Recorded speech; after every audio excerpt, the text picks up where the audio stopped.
Hey guys, it's Bonnie. Today I wanted to talk about how do you pick a seasonal job.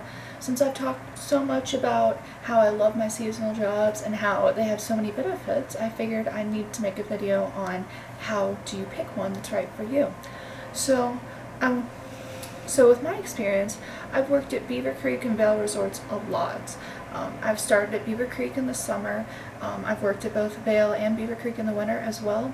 What I found with the resorts tends to work with all the resorts like this is that they tend to be very slow in the summer, meaning you'll probably have your own room. When I moved into Beaver Creek in the summer, I was in a 4-bedroom apartment and there was one other girl living in it.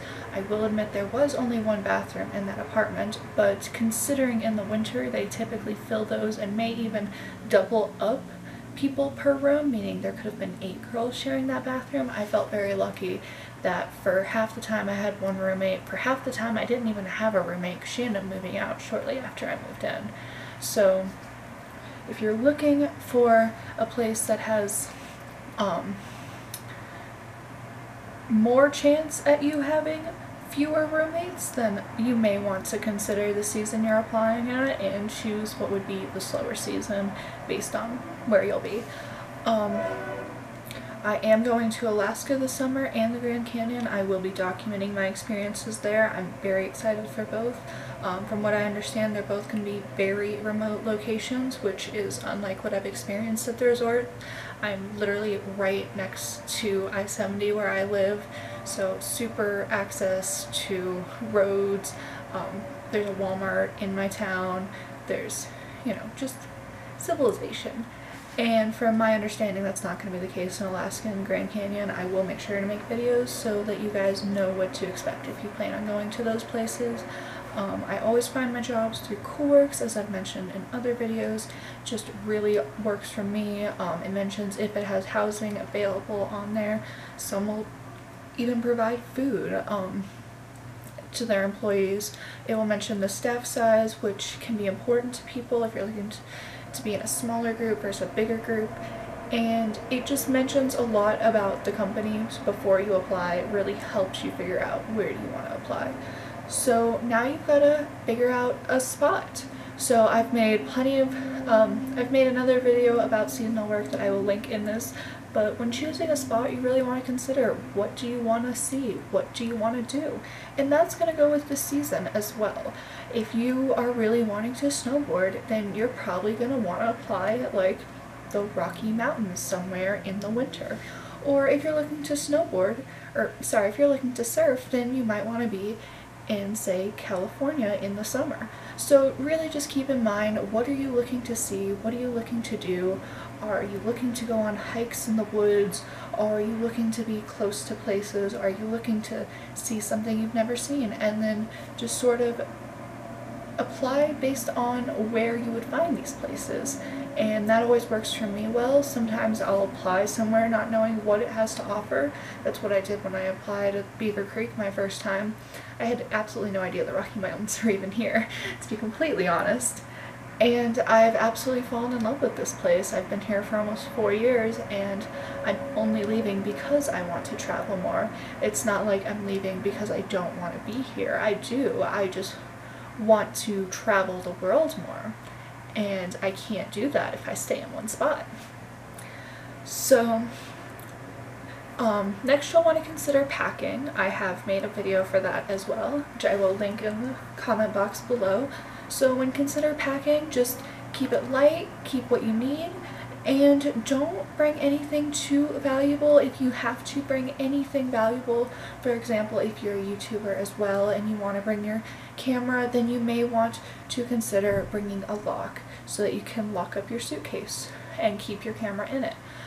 Or if you are planning on getting a lot of tips at your job and you don't know how often you'll get to a bank or how often you'll be spending the cash, then you may want to have a lock available because you don't want your valuables to get lost or stolen.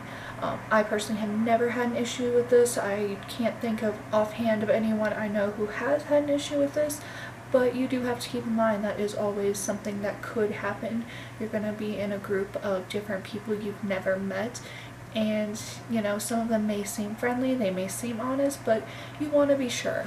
And again, I've never had an issue with this in employee housing, so hopefully that's not too big of an issue, but better safe than sorry when it comes to things like that.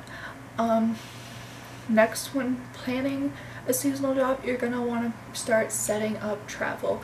I have personally taken Greyhounds, I have driven myself to certain places, and I have taken airplanes, so I have a fairly broad range of knowledge in that.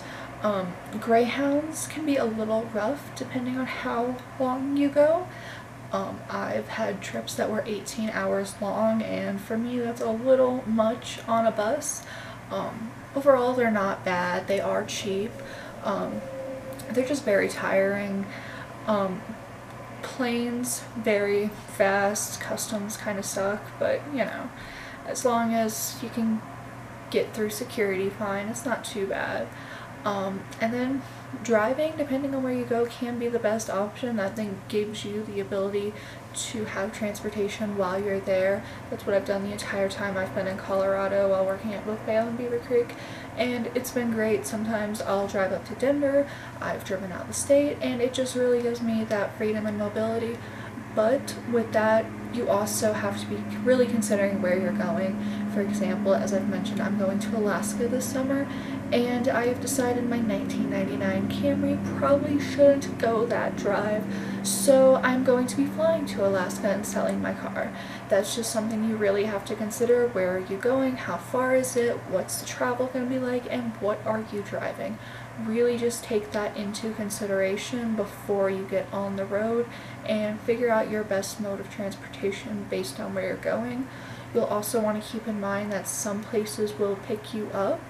For example, where I'm going to be working at in Alaska, they were willing to pick me up from a set spot in Anchorage, which makes it easier for me that I don't have to get to an isolated location when I'm taking a plane. All I have to do is fly into Anchorage, prepare to leave, and then I can be on my way for free. So just communicate that with your bosses and figure out how you'll be getting not only to the city but to the exact location they want you in.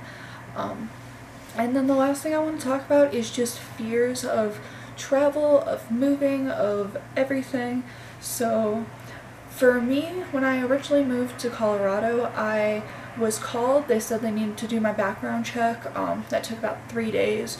So really I only had enough time to let a few people know I was leaving and then pack up. I didn't really have time for the fear to sink in, but I have planned 3 months in advance for moving to Alaska, so now I am starting to experience those fears.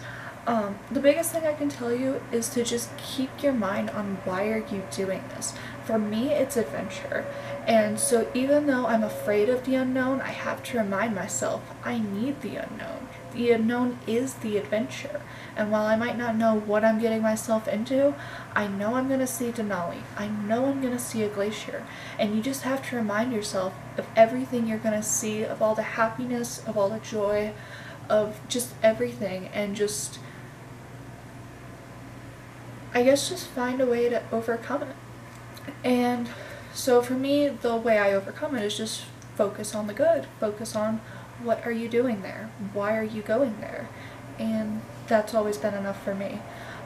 Thanks for watching my video to the end. You guys make sure you hit that like and subscribe. And if you have any better tips on how to deal with fears, make sure you leave them in that comment box below, because I feel like I don't get too bad of fear personally with moving with a seasonal job, so I might not have the best advice. So if you've got some better advice, it may really help somebody. So make sure you drop that in the comment box below. And thanks for watching. Have a great day.